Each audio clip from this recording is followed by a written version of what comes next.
Ya. Belakangan muncul sekelompok orang yang membajak makna salaf ini. Salaf ini dimaknai bahwa memahami Quran, sunnah secara tekstual. Ya.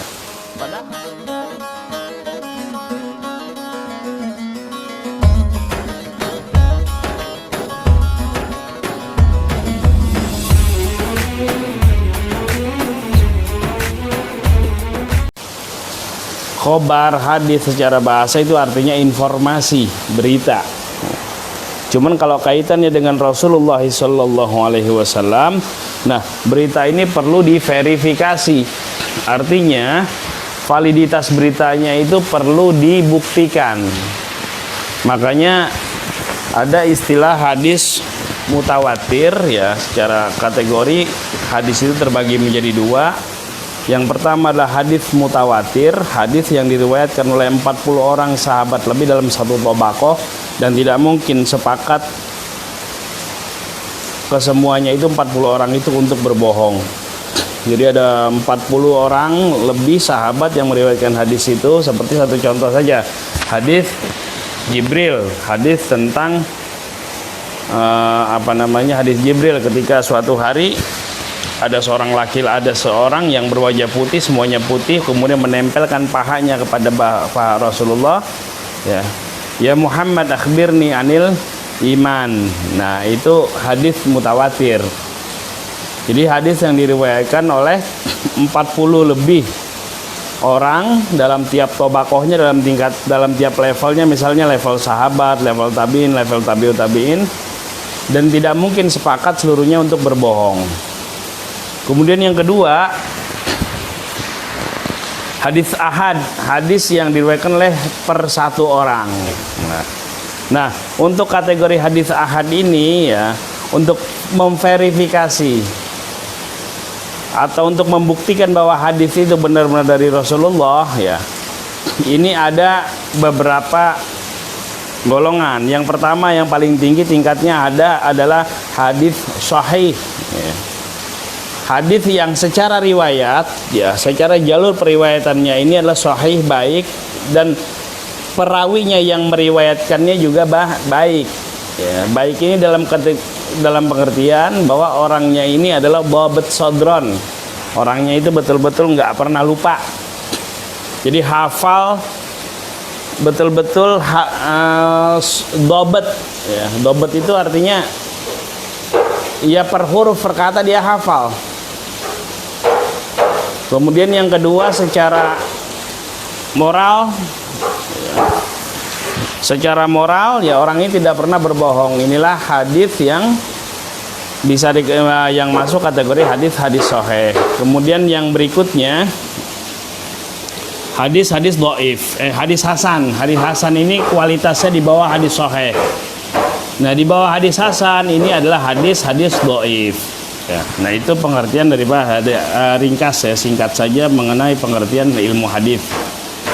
Wal baqi, kemudian yang sisanya, jadi ada 4 khobar, ada 4 hadis dari Rasulullah SAW. Wal baqi, kemudian sisanya itu adalah athar.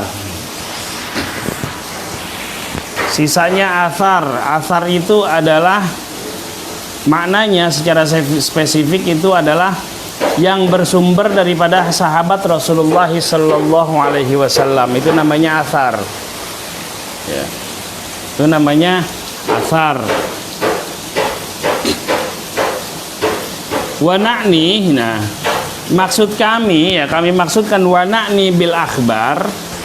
Yang kami maksud dengan akhbar di sini adalah aqwalun Nabi sallallahu alaihi wasallam. Aqwalun Nabi adalah perkataannya Nabi Sallallahu Alaihi Wasallam. Maksudnya yang sesuai, yang dinisbatkan, baik perkataan, perbuatan ataupun ketetapan yang dinisbatkan kepada baginda Nabi Muhammad Sallallahu Alaihi Wasallam, itu namanya khabar. Wabil athar, sedangkan yang dimaksud dengan athar di sini dalam kitab ini, yang dimaksud itu adalah aqwalus sahabati wat tabi'in. Itu adalah kata-kata atau perkataan daripada sahabat dan tabi'in ya. Tabi'in itulah generasi setelah sahabat. Makanya ada hadis Rasulullah SAW, khairukum qarni, sebaik-baik kamu itu adalah pada orang yang hidup pada masaku. Artinya apa? Masanya sahabat. Tsummal ladzina yalunahum, kemudian generasi yang mengikuti para sahabat, namanya tabi'in. Kemudian tsummal ladzina yalunahum, kemudian generasi yang mengikuti kepada generasi di atasnya. Ya, 3 generasi awal ini generasi sahabat, generasi tabi'in, generasi tabi'ut tabi'in. Inilah yang disebut dengan generasi salaf. Ya. Inilah generasi terbaik dalam agama ini. Tapi ya, belakangan muncul sekelompok orang yang membajak makna salaf ini. Salaf ini dimaknai bahwa memahami Quran, sunnah secara tekstual. Ya. Padahal salaf sendiri, generasi salaf sendiri pun tidak seperti itu. Ya. Para sahabat juga diantara dengan sahabat yang lain juga sering berbeda pendapat. Para tabiin juga berbeda pendapat. Nah, ada sekelompok orang di zaman ini yang menisbatkan diri pada salaf, ya, yang mereka menyamakan dirinya salafi. Ya. Ini memutlakkan kebenaran, menganggap dirinya yang paling benar dan memahami dalil-dalil agama yaitu Quran dan Sunnah Rasulullah SAW secara tekstual. Padahal para salaf sendiri, ya, dulu ya pada masa imam-imam madhab itu bahkan terbagi menjadi 2 madhab. Ada ahlul ra'yi dan ahlul hadith. Ahlul ra'yi ini madhab di Kufah, madhabnya Imam Abu Hanifah. Dan ahlul hadith ini madhab Madinah, madhabnya Imam Malik bin Anas.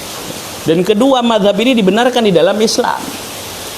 Nah, sekarang tahu-tahu muncul orang yang menisbatkan diri dengan salaf, memutlakan kebenaran, menganggap golongan yang paling benar, yang lain salah, memahami Quran, memahami hadis tekstual, apa adanya. Dan inilah pembajakan, menurut saya pembajakan makna salaf. Padahal salaf sendiri tidaklah demikian, ya.